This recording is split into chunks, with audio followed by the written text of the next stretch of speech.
가을을 누리십시오. 가을을 즐기십시오. 무엇을 먹을까 마실까 몰두하다 보면 하나님이 주신 계절 감각을 잊어버리고 살 때가 있습니다. 가을은 더 깊어지는 계절이고, 가을은 하나님이 주신 자연을 통해서 또 하나님을 찬양하는 그런 계절인 것 같습니다. 오늘 이 말씀을 중심해서 자신의 얼굴에 책임지는 그리스도인, 자신의 얼굴에 책임지는 그리스도인이라는 제목으로 하나님 말씀 전가하겠습니다. 미국의 16대 대통령이었던 아브라함 링컨은 사람은 나이가 40이 되면 자신의 얼굴에 책임을 져야 한다 라고 말했습니다. 그래서 한국에서는 자신의 얼굴에 책임지기 위해서 성형 열풍이 불고 있죠. 저도 이제 제 얼굴에 책임을 져야 되는 그런 나이를 이제 넘어서 50을 바라보는 나이가 되보니까 아브라함 링컨이 했던 이 말이 무슨 말인지 조금은 이제 깨닫게 되는 그런 나이인 것 같습니다. 그런데 저는 오늘 이렇게 말하고 싶습니다. 그리스도인은 자신의 얼굴에 책임을 져야 된다. 사람은 나이 40이 되면 자신의 얼굴에 책임을 져야 된다고 말하는데, 우리 그리스도인은 자신의 얼굴에 책임을 져야 된다. 이렇게 말씀드리고 싶습니다.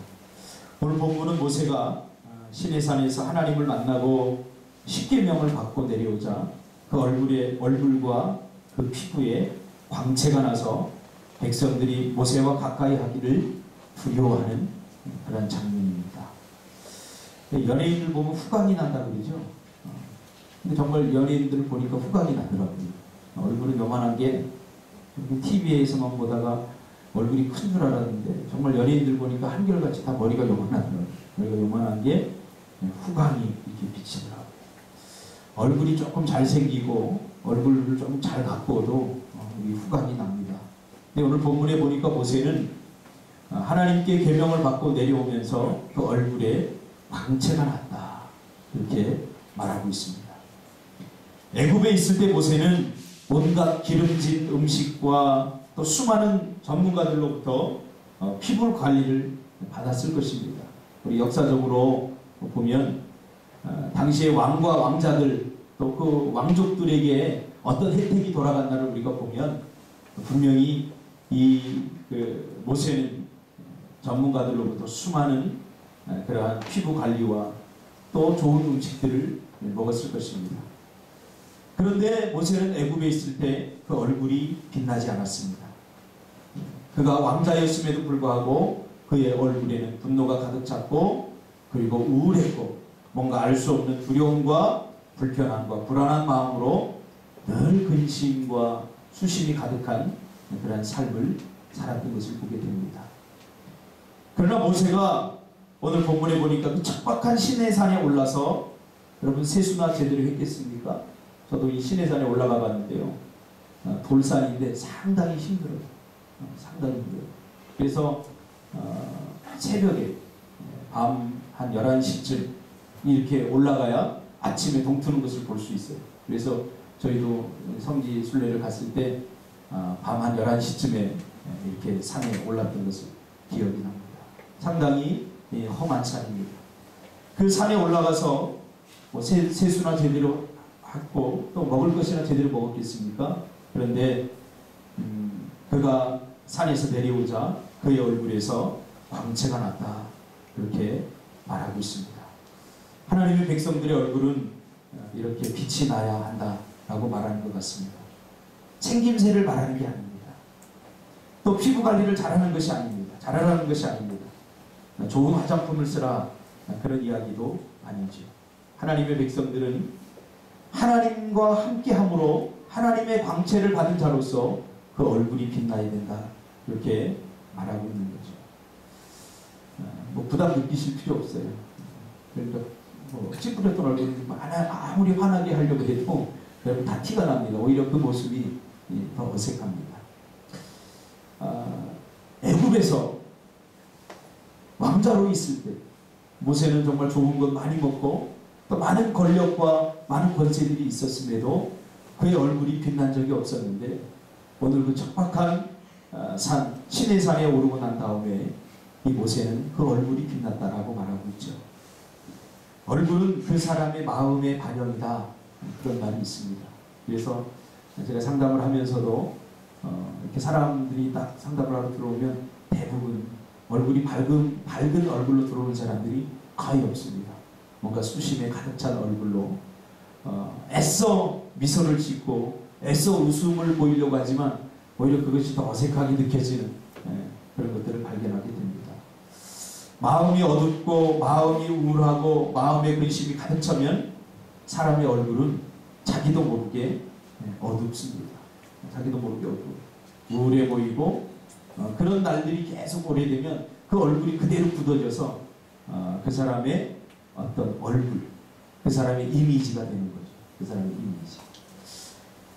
오늘 모세는 그 얼굴이 빛났다라고 말합니다. 모세의 애굽에서의 이미지는 어땠느냐? 굉장히 우울했죠. 뭔가 의협심이 강하고 그 안에 또 분노까지 가득 채서 잘못된 것을 보면 그대로 넘어가지 못하는, 그렇죠? 그래서 사람을 돌로 쳐 죽이는 그러한 이미지였습니다. 그러나 모세가 오늘 그 얼굴이 광채가 났다 그렇게 말합니다. 이 히브리어를 제가 좀 더 잘 풀어주고 싶은데 이게 잘 풀어줄 수가 없어요. 이미지에 관한 것이기 때문에. 이렇게 모세의 얼굴이 빛났다는 것은 다시 말하면 그의 마음에 무슨 변화가 있었다는 거죠. 그의 심령에 뭔가 변화가 있었다. 왜냐하면 얼굴은 그 사람의 반영이거든요. 그래서 우리가 조금 얼굴 근심 걱정으로 얼굴이 수심이 가득 차 있으면 사람들이 금방 알아보죠. 뭔가 문제가 있어? 뭐 염려 있어? 걱정되는 일 있어? 근데 전문가들은요, 그래서 상담하는 전문가들은 웃어도 그 안에 뭔가 웃어도 웃음 안에서 뭔가 불편함을 찾아내요. 그래서 이게 전문가죠. 오늘 모세는 그 마음에 뭔가 변화를 겪은 것 같아요. 그 시내산에 올라가서 그냥 얼굴만 이렇게 빛난 게 아니라 얼굴을 빛나게 하는 건 뭐죠? 이 마음에 뭔가 기쁨이 있고 마음에 뭔가 새로운 변화가 일어났다는 것을 말해주고 있는 거죠.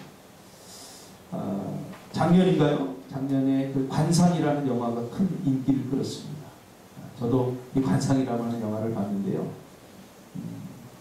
여러분 관상 보셨나요? 관상들 한 번쯤 다 보셨죠? 네. 누가 대답했죠? 믿는 돕게 발등이 찍겠습니다. 관상은 한마디로 말하면 통계입니다. 통계.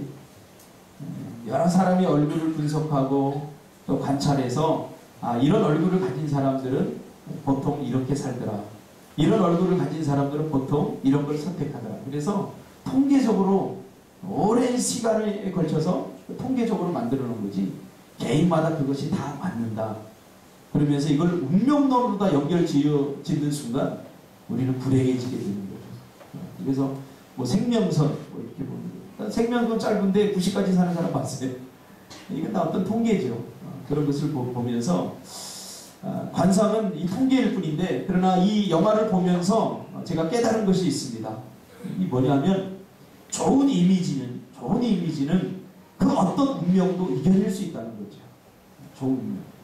제가 축구를 좋아하니까 축구의 비유를 하면 호나우 딩요라고 하는 사람이 있어요. 호나우 딩요. 지금 은퇴했는지 모르겠지만 한때는 막 세계 축구를 제패했죠. 그렇죠? 그 현란한 발재가. 근데 이가 이렇게 뻐덕니라 두 개가 이렇게 튀어나왔어요. 그래서 또 인상을 가만히 보면 굉장히 좀 무서워요. 그래서 호나우 딩요가 어릴 적에 그 엄마가 그랬다는 거죠. 야, 호나우 딩요야, 너는 가만히 있으면 화난 것 같아. 이는 이렇게 팍 튀어나왔지. 울상이야. 그러니까 너를 보고 좋아할 사람은 아무도 없어. 그러니까 너는 애써서 웃어야 돼. 항상 웃는 얼굴을 해라. 무엇을 하든 웃는 얼굴을 해라. 그랬다는 거, 어릴 적부터. 어릴 적부터 축구를 하는데 골을 넣어도 웃고 골을 넣지 않아도 웃고 잘해도 웃고 못해도 웃고 항상 웃어라. 실수해도 웃고. 그래서 저는 축구를 하는 그 현장에서 호나우 딩요가 한 번도 인상 쓰는 거 못 봤어요. 항상 이렇게 그 얼굴이 밝은 얼굴이에요. 이렇게 하지 않으면 밝게 이렇게 하지 않으면 밝을 수 없는 얼굴인데 항상 밝은 얼굴을 하더라는 거죠. 근데 그 외의 에피소드를 보면 그 밝은 얼굴 때문에 감독들이 조금 침체를 하거나 또 힘들고 어려울 때 항상 호나우 티녀를 기용했다는 거예요. 그러니까 많이 축구를 하니까 기회도 그만큼 많이 얻을 수 있는 거죠. 그래서 좋은 성과를 얻을 수 있었다. 자기가 축구를 특별히 잘해서가 아니라 자기의 그 밝은 모습을 보고 이 감독들이 기용을 잘 많이 해줘서 자기가 성공할 수 있었다. 이런 에피소드를 제가 읽은 적이 있습니다. 그렇습니다. 운명, 관상 여러분 믿지 마세요. 오늘 예수 믿는 사람들의 얼굴이 오늘날 많은 예수 믿는 사람들이 그렇게 행복해 보이거나 또 밝아 보이지 않는 것을 보면서 굉장히 마음이 아픕니다. 제가 학교 다닐 때 굉장히 우울해 보이는 친구가 있었습니다.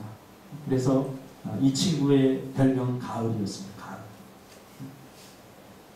그 앞에 이제 성이 붙여져서 가을초였습니다. 가을초. 이 친구는 바바리가 어울려요. 굉장히. 봄에는 초라해 보이는데 가을만 되면 근사하게 보여요. 다들 수심이 가득하고 우울해 보였어요. 또 우울한 여자들은 또 그런 남자를 좋아해요. 그러다 인생 망칩니다. 근데 이 친구의 이미지 그러면 저는 항상 이 친구 우울했어. 학교에 와서 공부 안 하고 괴테 책을 읽고 파우스트 책을 읽고 그러면서 늘 인생을 논하고 철학책을 읽고 그래서 제가 철학을 좋아하니까 이 친구와 이야기가 좀 이렇게 통해서 좀 친해졌어요. 동암 여기 살았는데 2번 버스 타고 저랑 항상 같이 다녔는데 그래서 나중에 시간이 흐르다 보니까 야 나도 우울해질 것 같아. 이 친구하고 같이 있으면 나도 표정이 비슷해지는 것 같아. 그래서 이 친구하고 슬슬 좀 끊기 시작했어요. 그리고 잊혀졌는데 군대를 제대하고 나서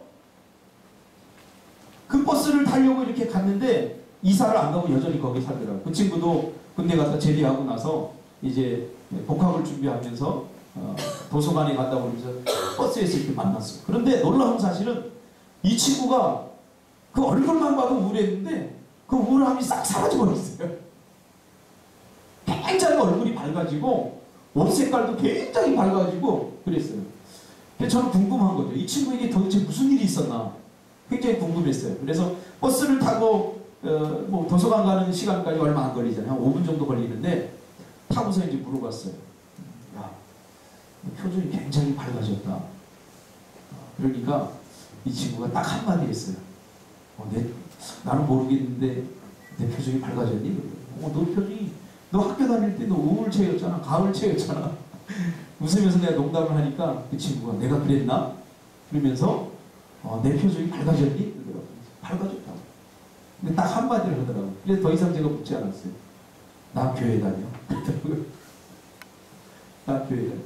그때 내가 전도하려고 굉장히 애를 썼었어요. 근데 교회를 안 다녔었는데 철학적으로 막 사고하고 예수가 머리 하면서 막 따지기를 좋아했던 친구인데 단 한마디를 하더라고. 나 교회 다녀.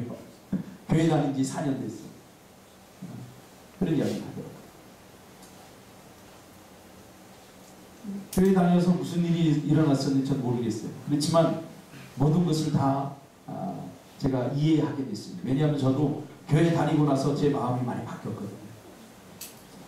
예수님은 분명히 나는 세상의 빛이다 라고 말했습니다. 나는 세상의 빛이다. 밝다는 거죠. 비춘다는 거죠.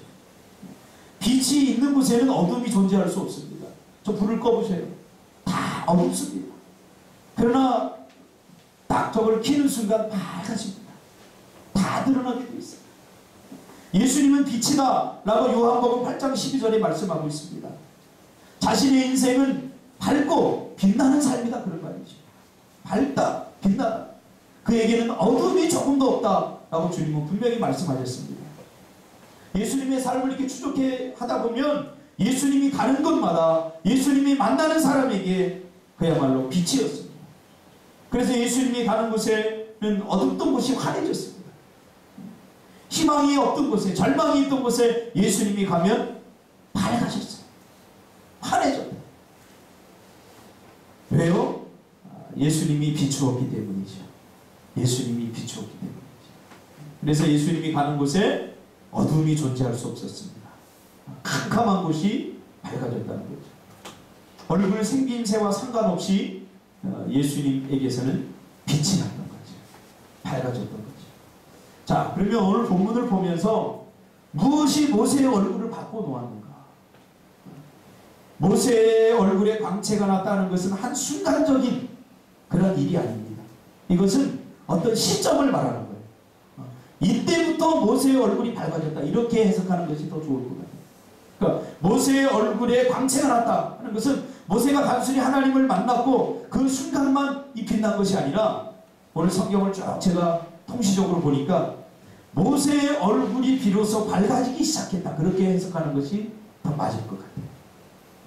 그러니까 이 시점을 통해서 애굽에서 살아갈 때는, 애굽에서 왕자의 그 권세를 가지고 살아갈 때는 그의 얼굴이 빛이 나지 않았어요. 왕자였지만 늘 근심에 쌓여있고 수심이 가득했고 뭔가 얼굴이 밝지 못했는데, 비로소 십계명을 두 번째 받고 내려오면서 하나님을 만났던 그가 비로소 지금부터 얼굴이 밝아졌다라고 말하고 있는 거죠. 그러면 모세의 얼굴이 이렇게 바뀌어진 이유가 뭘까요? 모세의 얼굴을 무엇이 바꿔놓았을까요? 가만히 연구를 해보면 몇 가지 그 이유가 있습니다. 모세의 얼굴이 밝아진 이유가 있습니다. 첫째로 모세의 얼굴을 바꿔놓은 것은 기도입니다. 기도. 물고기가 물을 떠나서 살 수 없듯이 그는 단 하루도 하나님이 주시는 힘과 하나님이 주시는 희망과 하나님이 주시는 지혜가 없이는 살 수 없다는 것을 실전적으로 그는 깨닫게 됩니다. 어디에서요? 광야에서. 광야에 딱 가보면, 야, 정말 하나님의 부어주심, 하나님의 채워주심, 때에 따라 적절하게 하나님께서 도와주시 아니하시면 이 광야에서는 절대 살 수 없구나. 그런 것을 이 모세는 실존적으로 깨달았다. 그가 가지고 있는 지식과 그가 가지고 있는 지혜로 그는 느꼈던 거죠. 그래서 그는 하나님 앞에 기도할 수밖에 없었어요. 다니엘과 세 친구들을 우리가 보더라도 기름진 것을 먹지 않고도 그 얼굴이 빛났다라고 말합니다. 그 비결이 무엇입니까? 바로 기도입니다. 그러니까 성도는 무엇으로 사느냐? 성도는 하나님의 은혜로 사는 자들입니다. 하나님의 은혜로 사는 자들입니다. 그러면 하나님의 은혜를 유통시키는 것이 뭐냐? 하나님의 은혜를 우리의 삶 가운데 끌어오게 하는 것이 뭐냐? 그것은 바로 기도밖에 없어요. 하나님의 은혜를 우리가 누릴 수 있는 유일한 비결은 우리가 기도하는 것입니다. 하늘로부터 오는 위로와 하늘로부터 오는 은혜가 그 마음속 깊이 담겨져 있어야 되는 거죠. 그러니까 은혜를 받지 못하는 사람들은 표정이 벌써 달라요. 그 은혜를 받고 누리고 사는 사람들은 벌써 표정이 달라요. 그것을 결정짓는 그 정점에는 바로 기도가 있다는 거죠. 기도가 있다. 기도하면 위로부터 부어지는 하나님의 표현할 수 없는 은혜가 여러분 있지 않습니까? 저도 우울하고 힘들 때 기도하면 나도 모르게 표정이 바뀌고 나도 모르게 이 안에서 뭔가 위로가 생기고 힘이 생기는 것을 경험하게 돼요. 왜? 기도하면 하나님의 은혜가 내 안에 내려오기 때문에 나도 모르게 임하는 거예요. 그래서 오늘 본문에 보면 모세가 하나님을 만났는데, 그렇죠? 얼굴이 막 광채가 나는데 자신은 느꼈어요? 못 느꼈어요? 자신은 못 느꼈다고 그랬어요. 주변 사람들이 그것을 느꼈다라고 그렇게 말하는 거죠. 저는 기도를 이렇게 표현하고 싶습니다. 기도는 뭐냐? 기도는 하늘에서 내려주시는 온갖 종류의 선물을 받는 시간이다. 이렇게 표현하고 싶어요. 뭐 기도는 뭐 호흡이다. 다 필요 없어요. 제가 경험한 기도는, 제가 느끼는 기도는, 기도하면 하나님께서 하늘의 온갖 종류의 선물을 다 주셔요. 보이는 것에서부터 보이지 않는 것까지. 그래서 기도하면 마음이 불안했었는데 마음이 금세 평안해져요. 기도하기 전에는 근심과 걱정과 염려에 짓눌려서 표정이 어두웠는데 기도하고 나면 나도 모르게 이렇게 밝아져요. 기도는 뭐냐? 기도는 하늘에서 내려주시는 온갖 종류의 선물을 받는 시간이다. 여러분 선물 받는 거 좋아하죠? 좋아하죠? 근데 유독 하늘로부터 오는 선물을 받는 거 별로 안 좋아하는 것 같아요. 기도하면 하늘로부터 위로부터 부어지는 하나님의 놀라운 은혜, 우리가 상상할 수 없었던 그런 선물들을 우리가 받아들이게 된다는 거죠. 그러므로 기도하면서 우리가 우울해질 수 없어요. 기도하면서 근심과 걱정과 염려에 가득 찰 수 없다. 모세가 애굽에 있을 때는 기도한다 그런 말이 하나도 안 나오는데 광야 생활이 시작되면서부터 그때부터 뭐를 했어요? 기도하기 시작했다는 것입니다. 모세가 광야에 있을 때는 두 번이었죠. 한 번은 자신의 훈련을 위해서, 또 한 번은 이스라엘 백성들을 이끌고. 그런데 광야에서 40년 동안 자신 혼자 훈련받을 때는 그렇게 드러내놓고 이렇게 기도하는 적들이 많이 없었던 것 같아요. 그러나 이스라엘 백성들이 이끌고 광야 생활 40년 하면서는 너무나 자주 빈번하게 기도하는 모습이 성경에 비춰지는 것을 보게 됩니다. 여러분, 기도하면 하늘에 가장 좋은 것들을 일이 여러분에게 선물로 내려주는 줄 믿으시기를 바랍니다. 두 번째로 이 모세의 얼굴이 빛났던 것은 주님을 경험하는 삶을 살았기 때문입니다. 제가 유독 이 설교를 준비를 했어요. 일주일 동안 하는데 사단이 얼마나 역사하는지 제 얼굴을 밝게 하는 일들이 별로 안 일어났습니다. 얼마나 역사를 하는지 이 얼굴이 좀 밝아야지. 여러분 얼굴이 밝아야 됩니다. 이렇게 해야 되는데 얼굴이 밝아질 수 있는 그러한 타이밍을 제가 계속 뺏겼어요. 그리고 제가 깨달았어요. 우리가 뭔가를 결정하면 사단은 금방 알고 금방 그 역으로 공격하는구나. 그런 것을 깨달으면서 제가 기도를 했습니다. 두 번째로 주님을 경험하는 삶을 살았습니다. 이 모세는 단 하루도 주님의 말씀을 듣지 않고는 살 수 없었습니다.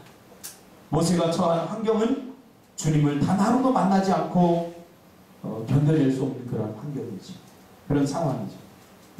제가 특세를 하면서, 전번주에 특세를 하면서 이 모세의 삶에 대해서 이야기해 줬죠. 모세가 광야에 딱 떨어졌을 때 몇 명을 책임져야 되냐면 350만 명을 책임져야 됐어요. 350만 명의 먹을 것과 씻을 것과 350만 명의 뗄감과 350만 명이 거주할 것과 350만 명을 책임져야 됐어요. 여러분, 우리 가정도 겨우 많아야 3명, 4명, 5명 갖고 우리는 힘들잖아요. 3명 먹여 살리는 것도 힘겹고 4명 먹여 살리는 것도 힘겹고. 어제 제가 밥 먹으러 들어갔는데 몇 명이에요? 둘, 셋, 5명의 여자가 앉아서 밥을 먹는데 제가 깜짝 놀랐어요. 이게 다 내 식구가. 보니까 우리 식구 아닌 애가 하나 있더라고요. 집이. 그래서 제가 다행이다. 그랬어요. 다행이다. 사실 아이를 하나 더 낳고 싶은데 좀 걱정이 돼요. 야, 3명도 키우기 힘든데 4명 어떻게 키우겠느냐. 저는 참 궁금했어요. 나 닮은 아들을 한번 보고 싶었는데 하늘에 가서 한번 봐야 될 것 같아요. 그래서 나 닮은 아들은 내가 뭐 살아생전에 못 볼 것 같고, 예원이가 어제 그러더라고. 아빠, 나는 생긴 건 엄마 닮았는데 왜 성격은 아빠 닮았어? 그럼 약간 조롱하는 듯이 자기 성격이 안 좋다는 듯이 이야기하더라고요. 그래서 저는 내 성격 닮았구나. 그리고 저는 보고서 나를 보는 것이다 라고 내가 생각하고 살아야 되겠다 그런 생각을 했습니다. 350만 명을 책임져야 되는 이 모세가 얼마나 힘들었겠습니까? 제가 새벽 기도 때도 얘기했지만 가축을 제외하고 하루에 1,500톤의 식량이 필요했습니다. 1,500톤. 야, 너희들 광야에 왔으니까 너희들 알아서 먹어라. 아니었어요. 모세는 350만 명의 근심을 끌어안고 살았던 거죠. 350만 명의 먹을 것을 위해서 기도했던 거죠. 350만 명의 마실 물, 아무것도 아닌 것 같죠. 350만 명이 이 하루 먹을 수 있는 물의 양이 얼마가? 1100만 갤론이라고 합니다. 1100만 갤론. 우리가 드럼통 200리터짜리 하나가 50갤론이거든요. 제가 군대에 있을 때 이 군수과에 있었기 때문에 잘 알아요. 50갤론, 200리터가 50갤론입니다. 여러분 상상해 보세요. 우리가 상상할 수 없는 그런 물이 필요했던 거고. 그리고 광야에 우물이 있었습니까? 광야에 무슨 강물이 흘렀습니까? 한강처럼? 없었어요. 이거 도대체 어떻게 먹이고 입히고 살릴 수 있을까? 홍해를 가르는 것은 이것에 비하면 기적 축에도 끼지 못하죠. 생각해보세요.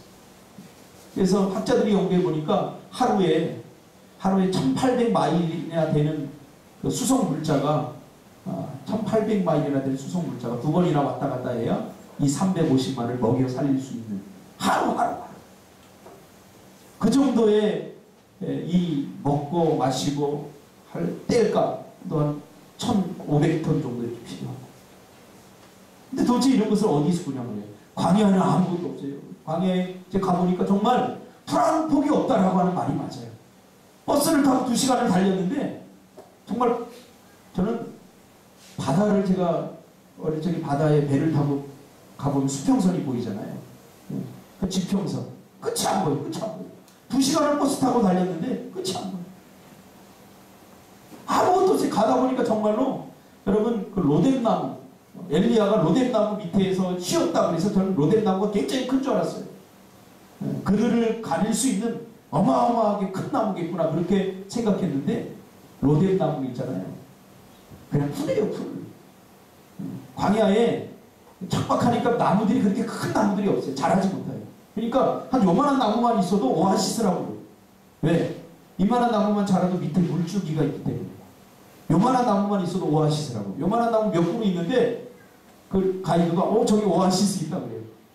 아니 저기 무슨 조만한 나무 몇 그루 있는데 오아시스야. 그러니까 거기 물줄기가 있기 때문에 이 정도 나무가 자라거나. 대부분은 전부 다 이래요. 이거보다 못해. 그러니까 엘리야가 로뎀나무 밑에 있었다면 쪼그리가 안 됐을 거예요. 요만한 나무 밑에서 그늘이 가려지겠습니까? 쪼그리가 안 됐을 거예요. 그만큼 척박한다. 그러니까 하나님께서 홍해를 가른 것은 이건 기적 축에도 못 껴요. 이런 350만이나 되는 이스라엘 백성들을 40년 동안 하나님께서 먹여 살리신 거예요. 광야에서. 이 하나님, 전능하신 하나님이 여러분의 하나님입니다. 그래서 하나님을 만나면요, 우리의 근심과 염려와 걱정이 순식간에 사라질 수밖에 없어요. 그러니까 모세가 단 하루도 하나님을 만나서 위로받지 않으면, 단 하루도 하나님을 만나서 격려받지 않으면 어떻게 리더의 자리에 있었겠습니까? 350만 명이나 되는 사람들을 먹이고 입히고 그리고 그들을 인도하고 해야 돼요. 우리는 불과 가족 3명 되면 5명만 있어도 많다 하고 한숨을 쉬면서 살지 않습니까? 모세는 단 하루도 하나님을 만나지 않으면 살아갈 수 없다는 거죠. 그래서 오늘 우리가 하나님을 만나지 않고도 하루하루를 살아가는 사람은 기적이죠. 제가 목회를 해보니까 그래요. 목회를 해보니까 정말 단 하루도 하나님을 만나지 않고는 정말 견뎌낼 수 없고 버텨낼 수 없는 게 우리 인생이에요. 들려오는 소식들은 다 절망의 소식들이고, 뭐 나라에서 돈 준다는 이야기 없잖아요. 세금 오른다는 이야기만 있고, 사우디아라비아 같은 나라는 연말이 되면 국민들에게 보너스를 준다고 해요. 한 1인당 200만 원씩 준대잖아요. 이 나라는 그런 나라도 아니잖아요. 지금 뭐 집값이 올라가지고 이제 우리도 내일 모레 이사합니다만 어떻겠으면 제가 그 집을 샀겠습니다. 뭐 이제는 뭐 전세값이 더 올라가고 도저히 감당할 수 없어요. 못 사는 사람들은 다 살기 힘들어지는 그런 나라가 점점 들려오는 소식이 희망적인 소식보다는 절망적인 소식들이 많이 들려요. 이런 우리 삶 속에서 우리가 하나님을 만나지 않고 버텨낼 수 없어요. 그러니까 모세는 이것을 실전적으로 깨달았던 거죠. 왜? 당장 오늘 먹고 나면 모세는 뭘 걱정이 됐어요? 내일 뭐 먹을까를 걱정이 됐어요. 이게 광야 한가운데잖아요. 광야 한가운데. 뭐 저장할 수 있는 것도 없고 그런 시설도 없고.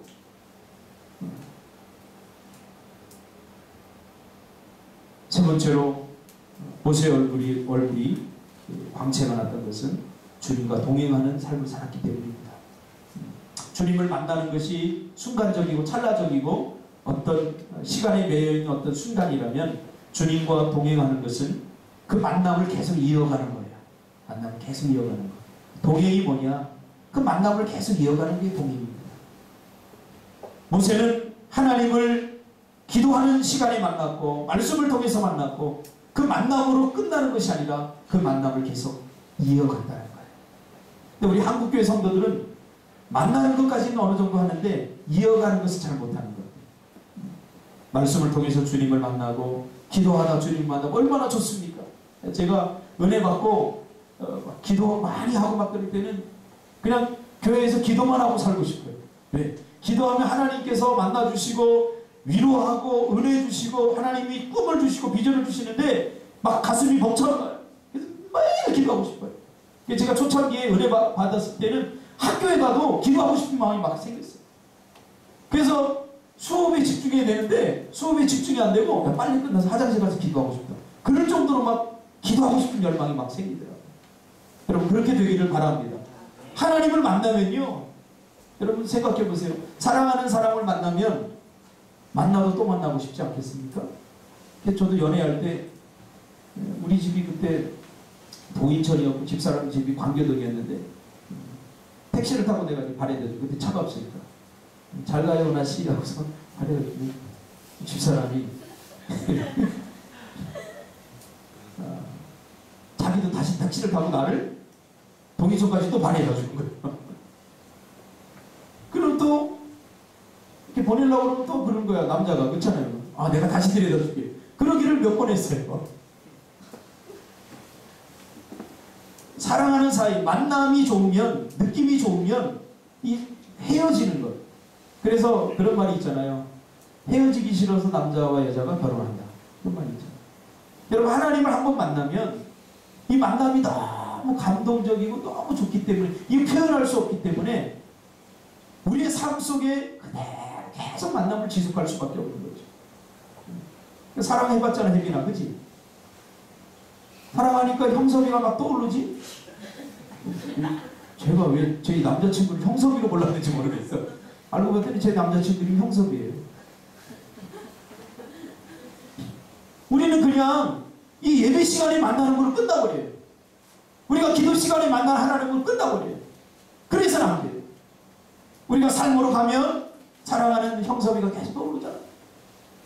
그치? 뭐하고 있을까? 그래서 어디 전화하잖아. 형섭아 뭐해? 아 뭐해? 그래 뭐 점심 같이 먹을까? 이게 자꾸 이 만남이 계속 이게 동행입니다. 다른 게 동행이 아니에요. 하나님을 만났던 그 하나님을 그것으로 끝내지 아니하고 내 삶 속으로 와서 늘 기억해내고 떠올리고 관심을 갖고 그에게 집중하는 것. 이것이 동행입니다.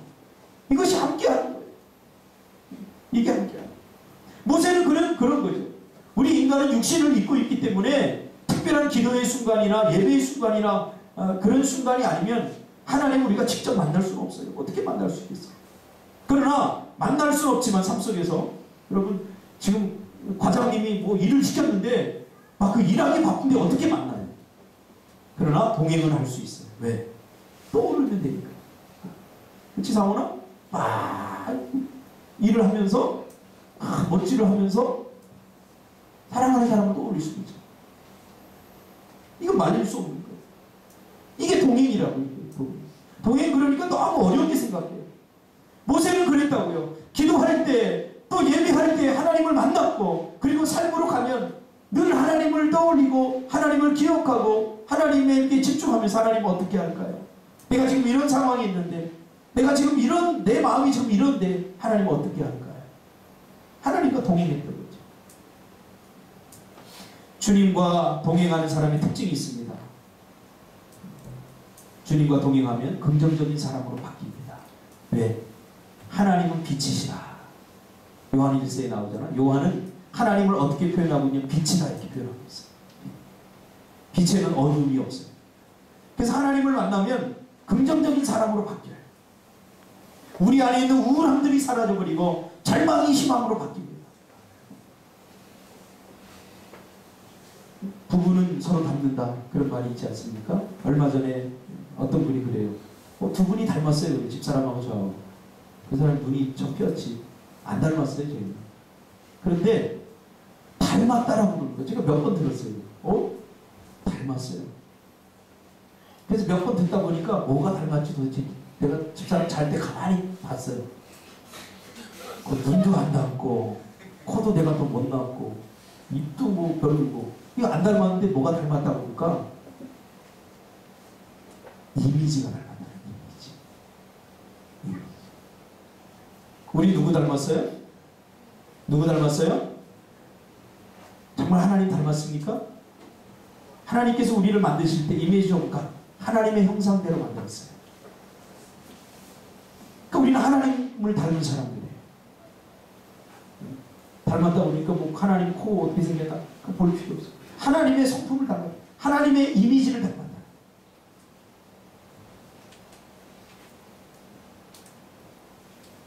그런 생각을 했어요.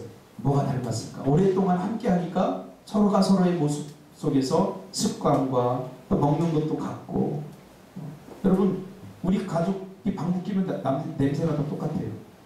저는 원래 방귀 껴도 냄새가 안 났어요. 할렐루야. 진짜예요, 진짜.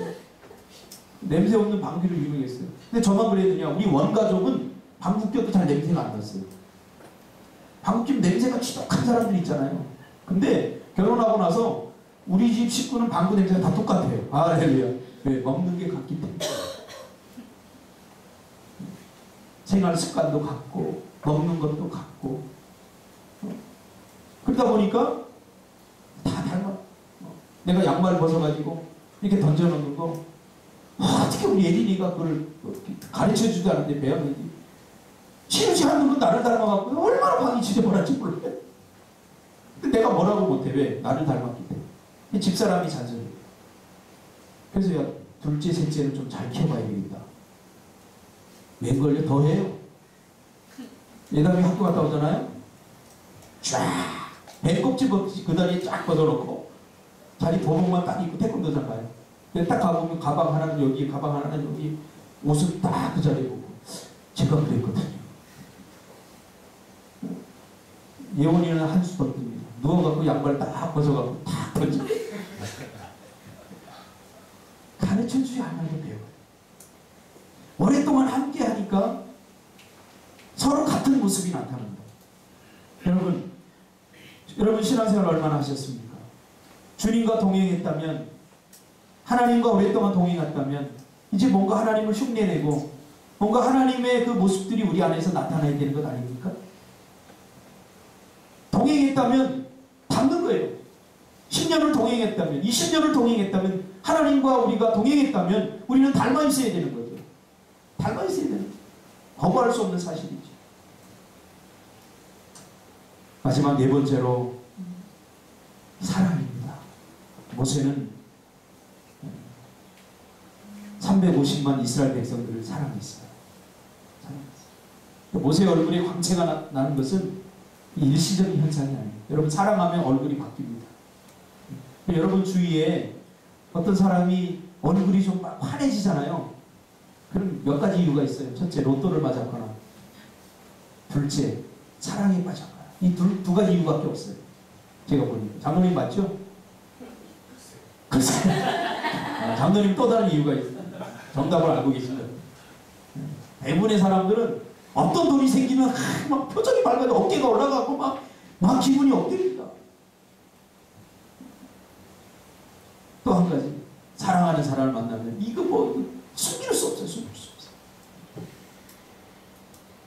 모세가 이스라엘 백성들을 사랑하기 시작하면서, 하나님을 사랑하기 시작하면서 그 얼굴이 바뀐 것을 보게 됩니다. 모세는 그 전에는 분노의 얼굴로 가득 찼죠. 모세가 unwanted child였잖아요. 원하지 않는 아이였기 때문에 사실 이 안에는 굉장히 분노와 복수심이 가득 차 있었던 사람. 뭔가 문제가 생기면 막 바로 가서 해결하고, 뭔가 때려 부수고 자기 안에 있는 분노를 막 표출하려고 하는 그러한 얼굴에 분노가 가득 찼던 사람인데, 이스라엘 백성들을 사랑하기 시작하면서 어떻게 바뀌었어요? 얼굴이 온유하게 바뀌었다. 그래서 모세가 죽을 때쯤 되면 하나님께서 모세를 향해서 뭐라고 그래요? 온 지면에 모세와 같이 온유한 사람이 없더라. 이야, 이런 사람이 어떻게 변했을까? 사랑하면 바뀌는 줄 믿습니다. 요즘 병훈이가 사랑에 빠진 것 같아요. 페이스북에 보니까 하루 종일 너만을 기억해. 이렇게 써놨던 거예요. 보세요. 이 등치가 이만한 놈이 하루 종일 너만을 기억해. 닭살 돋아요. 사랑하면 바뀌어요. 온유하게 바뀌어요. 사랑하면 얼굴이 바뀌어요. 여러분 안에 있는 미움, 시기, 질투, 이거 없애려고 하지 마시고 사랑하시기 바랍니다. 사랑해야 바뀝니다. 오늘 모세는 이스라엘 백성들을 사랑하기 시작하면서부터 그 인생이 바뀐 것을 보게 됩니다. 여러분 하는 일도 사랑하시기 바랍니다. 인상 쓰고 일하지 마세요. 돈 버는데 내 처지가 뭐, 내 팔자가 이게 뭐야. 참 비밀입니다. 그 일을 하면서 내 팔자가 이게 뭐야. 그 일을 금방 때리쳐야 돼요. 자신을 불행하게 만드는 일 있잖아요. 그럼 즐겁고 행복하게 할 수 있는 일을 빨리 찾아야 돼요. 그거 중요합니다. 행복하게 할 수 있는. 신디 크로퍼가 쓴 살아있는 물고기를 잡아라 라는 책이 있습니다. 이 책에 보면 매트 라이언이라고 하는 사람 이야기가 나옵니다. 파이크 플레이시 피시라고 하는 어시장에서 물고기를 파는 사람입니다. 근데 너무나 흥겹고 신나고 짜증내지 않게 뭘 물어봐도 그냥 짜증날 만한데 바쁜데 막 여러 사람들이 와요. 막 그냥 일일이 다 설명해줘요. 막 신나요. 주변 사람들이 보니까 이 사람은 너무 신나게 장사를 합니다. 흥겹게 장사를. 그래서 이 사람도 원래 연어 한 마리를 사러 갔다가 그만 연어 3마리를 사옵니다. 막 너무 신나게 장사를 합니다. 저자는 이렇게 끝을 이 책에서 맺습니다. 아마도 그 손님이 라이언에게서 산 것은 3마리의 연어가 아니라 라이언의 일하는 즐거움이었을 것입니다. 라이언의 행복한 표정이었을 것입니다. 그 손님은 연어를 요리하면서 라이언과 함께 보낸 즐거움을 기억할 것이라고 이러면서 끝을 맺습니다. 우리가 이 땅에 사는 거 오래지 않습니다. 여러분 상쾌하고 유쾌하게 사시기 바랍니다. 밝은 표정을 가지고 사시기 바랍니다. 이거 억지로 안 돼요. 오늘 제가 말씀드린 거 있죠? 기도해야 됩니다. 하나님을 매일 만나야 됩니다. 새벽 기도 제가 강조하는 이거는 하나님 만나면요 우울했던 마음들이 싹 사라져요. 참 신기해요. 그리고 이 기분과 이 감동을 오래 가져가려면 삶 속에서 하나님과 동행을 해야 돼요. 그래서 좀 속상한 일이 있으면 예전에는 제가 막 복수를 했어요. 저 복수의 왕자예요. 얼마나 복수 잘하는지 몰라요. 복수의 왕자. 그런데 이게 바뀌더라고요. 삶 속에서 어떻게 바뀌느냐. 좀 누가 속상하게 하잖아요. 25시가 속상하게 하잖아요. 그리고 하나님한테 일러요. 하나님한테 이르시기 바랍니다. 하나님 제발요. 제 지금 까불거든요. 나한테. 하나님 앞책 보셨죠? 나 마음이 너무 아파요. 일러요. 그럼 얼마나 상쾌해질지 몰라요. 하나님 아시죠? 내가 지금 쟤를 뭐 어떻게 하면 나는 법에 걸려요. 하나님 좀 알아서 해주세요. 그러면요 마음에 카타르시스가 막 일어나. 근데 요즘 역전됐잖아요. 25시가 나한테 막 그러더니 요새 막 나한테 잘못하는 거 하나님 막 보여주셔요. 3층과 4층에 휴지 못 쓰게 해서 화장실에 휴지 갖다 놓지 마라 막 그러더라고요. 그러더니 엊그제 새벽에 그 사람이 나올 시간이 아닌데 내가 새벽 기도 마치고 원래 가던 타이밍에서 조금 더 있다 갔어요. 가는데 창고에서 휴지 이만큼 갖다 자기 차에 실으면 나한테 걸렸어. 하나님한테 여러분 이르시기 바랍니다. 내가 복수하려고 하지 마시고 상진이가 까불잖아요. 하나님 죄고래요. 쟤 지금 나한테 까불고 있어. 기도하겠습니다.